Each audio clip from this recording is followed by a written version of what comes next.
You can try to hold back the waves, but they will always wash upon your feet. Two waters flow with a barrier in between, the salty sea and rivers fresh and sweet. Two waters flow with a barrier in between. Bismillah, wassalatu wassalamu ala rasulillah. Dear brothers and sisters, I greet you with the greeting of peace. Assalamu alaikum wa rahmatullahi wa barakatuh. And welcome to a new episode of Contemporary Fiqh Issues. We have with us today our special guest, Sheikh Asim bin Luqman Alhakeem. Sheikh Asim is a well-known da'i who has traveled extensively to many countries across the world and has been the leading khatib and imam of a masjid in Jeddah, Saudi Arabia for the last 21 years. Sheikh Asim, welcome. Jazakumullah khair, and thank you for having me. Barakallahu feekum. Sheikh Asim, for many Muslims today, it is very difficult for them.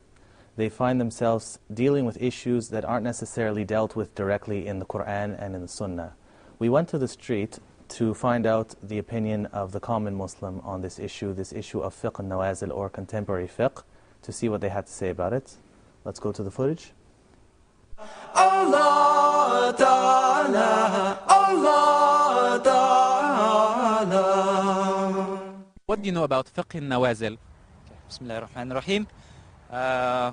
What do I know about fiqh al-nawazil? Fiqh al-nawazil is about a methodology in Islam where we can deal with emergency situations, like in wudu, how we can take a wudu in desert, whereas there's no water present in desert. There's also many things. I think I know about it, not much. Fiqh nawazil? No, I don't know anything. Fiqh nawazil? Sorry, I don't know. Fiqh nawazil? Actually, there's no much thing I know about fiqh nawazil. But what I know is fiqh nawazil is about Islam give us some chance in emergency case, such as a pregnant woman. It is not obligatory for her to continue her fasting if she scared about the baby's condition. Allah Ta'ala, Allah Ta'ala. And welcome back, Sheikh, Jazakallah khairan. As we can see, many of the Muslims equate fiqh al-nawazil or contemporary fiqh issues with issues of dururi or issues of necessity. Could you please elaborate on this issue, especially this term that is new to many of us as Muslims? Bismillah ar-Rahman ar-Rahim. Alhamdulillah Rabbil Alameen. Wa sallallahu wa sallam wa baraka ala abdihi wa rasulihi al-ameen nabiyina Muhammadin wa ala alihi wa sahbihi ajma'in. This is quite new to a lot of the Muslims, as it's a branch of science that not a lot of Muslims know about, simply because it is not addressed to the mass or to the public. Only a handful of scholars who are qualified to discuss these things know about it.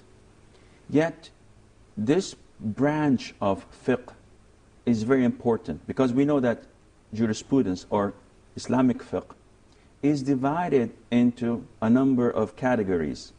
So there is a fiqh that deals with forms of worship, such as purification, prayers, fasting. And there is another part of fiqh that deals with transactions, and so on. Fiqh al-nawazil is the understanding of the nazila, which is the singular of nawazil, which is a plural name of it. And if you look at the origin of the word nazila, it comes from the word descending. So it is engaged, it is focused on studying issues that are happening in contemporary times, and they require an Islamic ruling.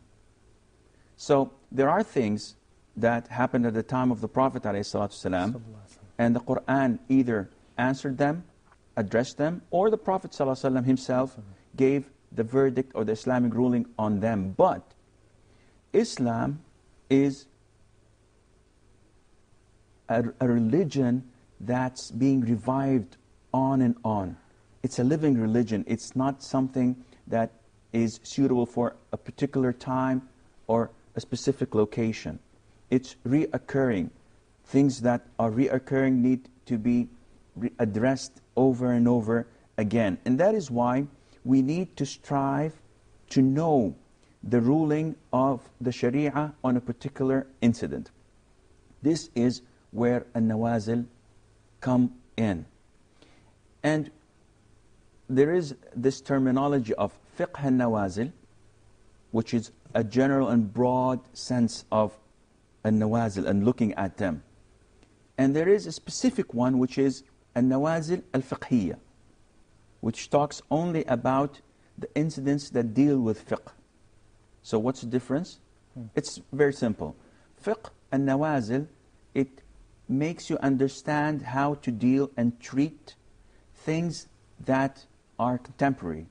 Whether they're religious, they can be related to fiqh, they can be related to aqeedah. For example, the new sects, the new creeds and ideologies that are reoccurring or happening for the first time.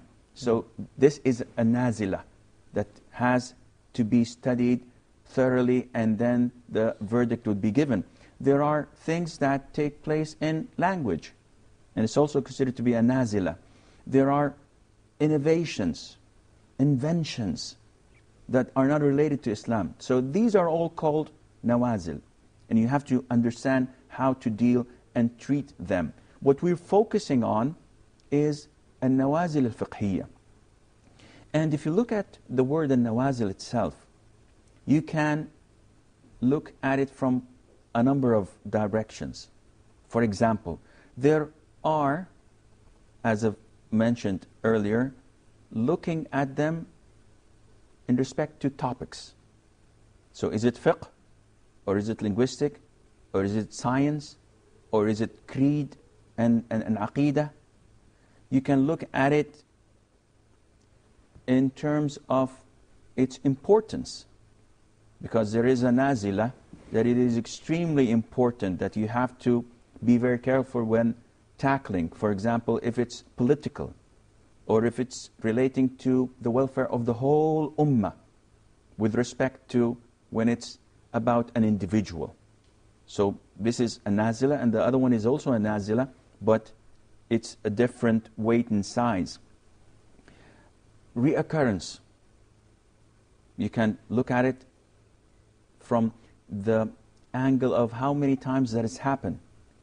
There are nawazil that only concern a limited number of people, like political asylum, for example, like seeking the nationality or the citizenship of a non-Muslim country.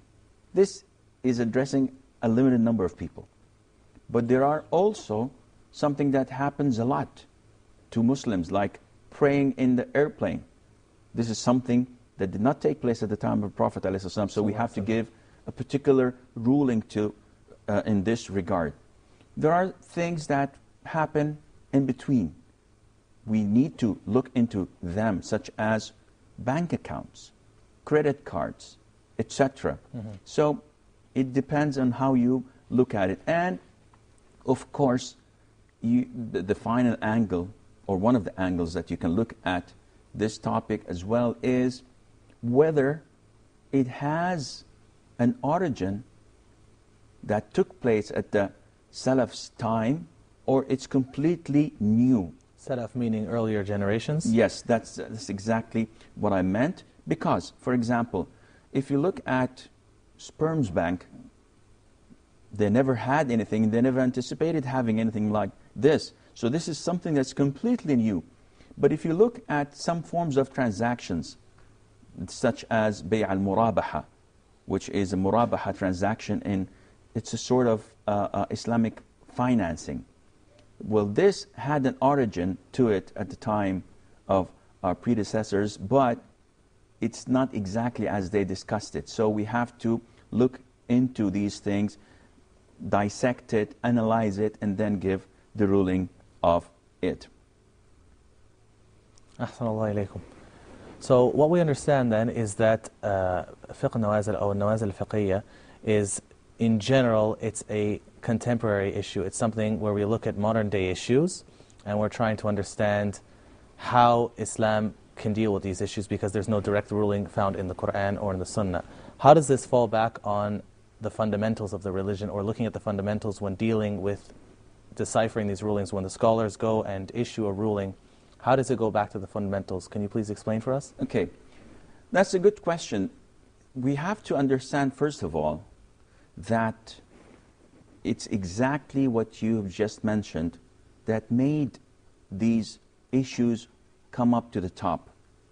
This technological advancement, this industrial boom that we are living, calls for new things. And these new things can only be looked at from this branch of fiqh, because it did not have any direct link in the Quran or in the Sunnah directing us to them.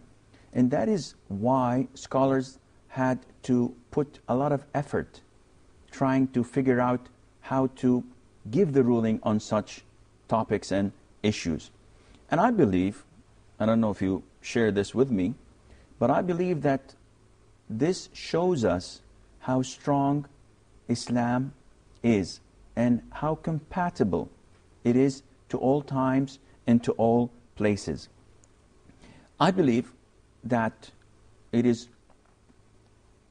a great manifestation that Islam is appropriate for all times and locations. Barakallahu feekum, ya Shaykh. I don't think there's any Muslim that can disagree with that statement. We'll continue in just a moment, inshallah, after we go to the break. Assalamu alaikum wa rahmatullahi wa barakatuh. Allah Ta'ala, Allah Ta'ala, Allah Ta'ala. Assalamu alaikum wa rahmatullahi wa barakatuh, and welcome back to Contemporary Fiqh Issues in Islam. We were just discussing right before the break with Sheikh Asim bin Luqman Alhakeem. Sheikh Asim, we were discussing the issue of how Islam is a universal religion and it's for all times and place.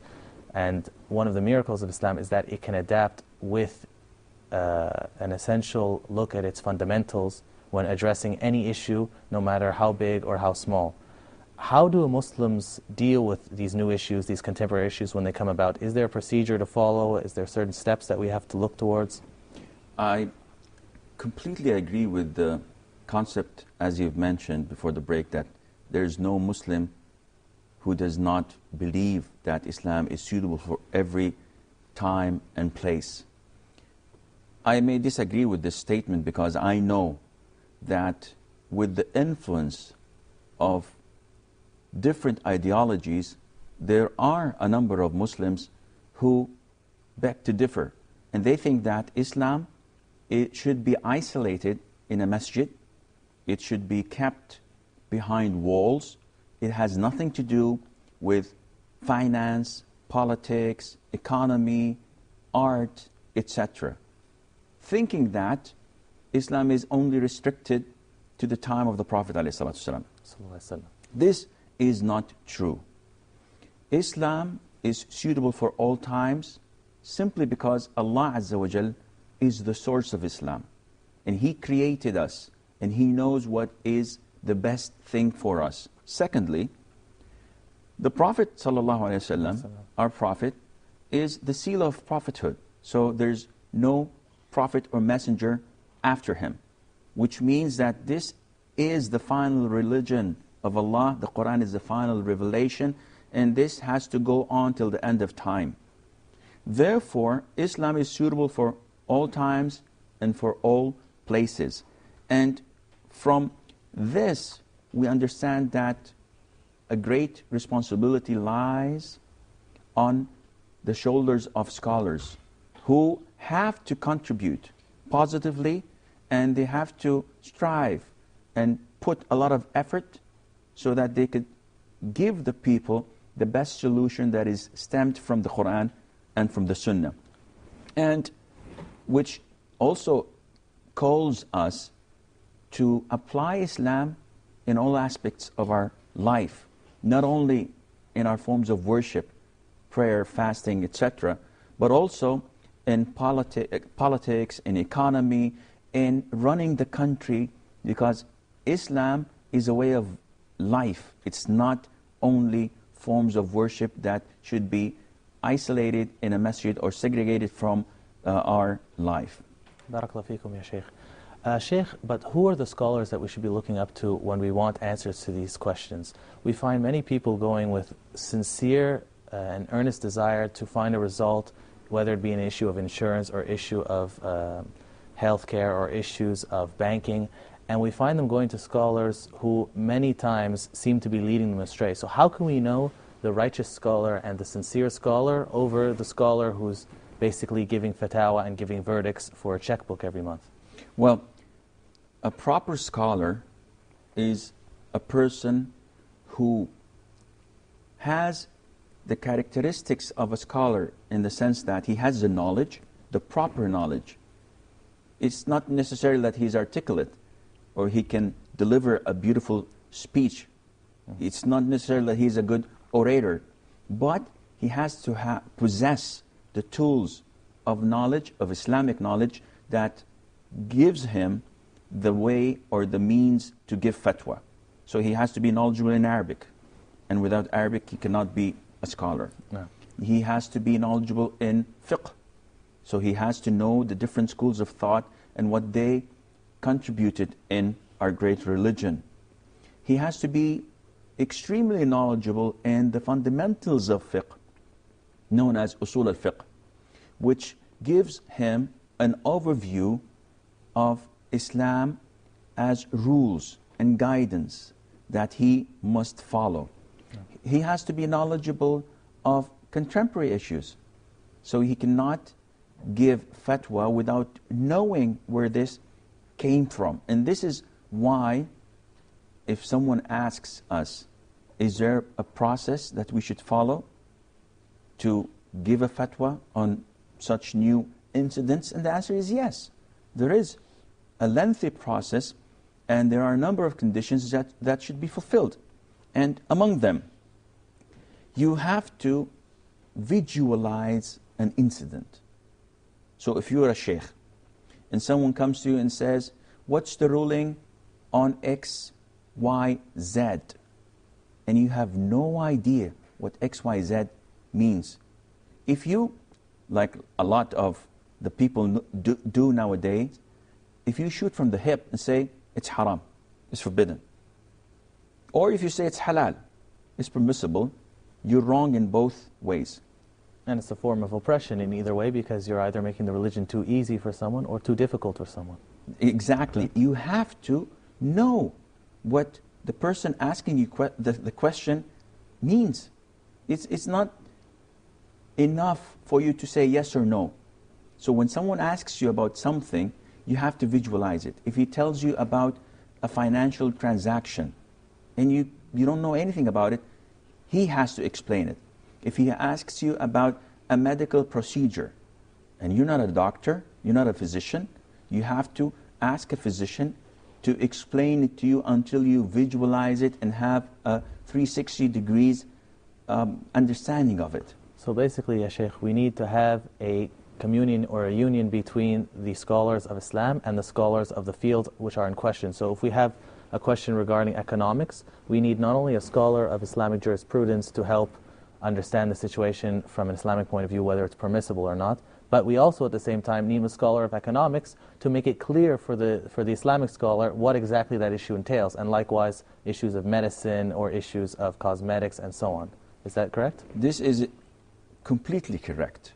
I remember one of my friends who was an airline captain was at the gathering of Sheikh Muhammad ibn Salih al-Uthaymeen, may Allah have mercy on his soul, and the Sheikh was asked about the direction of Qibla in Canada, because it's almost on the other side of Saudi Arabia. So some of them used to pray to the direction of the east, and some would pray to the direction of the west. And the Sheikh did not know what to say until this pilot told him, about how things are, and he described it to him over a map and about the distances and how things are, and the Shaykh was very pleased, and he said that we have to have experts in their fields in our gatherings. So whenever we're asked about something that is dealing with economy, an economist would speak. If we have a question about something dealing with medicine, a doctor would speak, and then we give the ruling of Sharia, of Islam, whether it's permissible or not, after understanding it. So this is extremely important. Now, after you visualize it, then you move on to trying to know under what category of Islam it falls under. So now we visualized it, now we have to try to think it over and see that according to the Quran and the Sunnah and the rulings of Islam, we try to know whether it's permissible or not. And how does this come about? For example, when you deposit money in the bank account, now is this money a deposit or is it a loan to the bank? You have to know, because there are differences between a loan and a deposit. If I deposit money with you and the money was destroyed, it was annihilated, the house burnt, for example, without any form of aggression from your side or negligence, it just happened. I have no right to come and tell you, give me my money back, because you were entrusted with it. It was a deposit. While if it were to be a loan, it's a different story, because a loan, you have to pay it back. Whether you lost it, it was burned, it was gone, it was confiscated, it's a loan. It's related to your person, and you have to pay it back regardless. So now, when you look at bank accounts, you try to figure it out. You have to have this realization. I visualized the finance and the bank system. Now I have to visualize under what ruling does it fall in Islam. Is it a loan or is it a deposit? Likewise, in so many things that would add value to you and know how to look into it. I'll give you an example. Scholars say that in order to know under which category it falls under, there are 4 types. One, that falls under a general verse of the Quran or of the Sunnah or of the consensus of scholars. For example, among the contemporary things, if you electrocute an animal and it's dead, so can I eat the meat or not? This falls under the category or the verse of the Quran that it's a dead meat. Whether it was killed by hitting it on the head, electrocuting it, etc., it's dead. So this has a direct ruling and a direct evidence for Yes, it. Okay. This is part 1. Part 2, things that do not have a clear-cut direct ruling, but there is something that took place long ago that we can put it under the same ruling. For example, an open buffet. It's a contemporary thing. You go to hotels, restaurants, you pay a fixed amount of money and you can eat all what you want. Yeah. So if you're thin and skinny, and it's different to your consumption if you are big and fat. So scholars said, how can we look at this? How can we figure it out? There is nothing in the Quran or Sunnah that governs this. Yes, but there are similar things that are equal in it. So using qiyas or analogy to compare. Sort of, but to an incident that took place. For example, they measured this to an issue of the public baths. Barakallahu feekum, Shaykh. Unfortunately, we're just about out of time for today. Until next time, Assalamu alaikum wa rahmatullahi wa barakatuh. You can try to hold back the waves, but they will always wash upon your feet. Two waters flow with a barrier in between, the salty sea and rivers fresh and sweet. Everything Allah commands to be will always become a reality. Everything Allah commands to be will always become a reality. Allah Ta'ala, Allah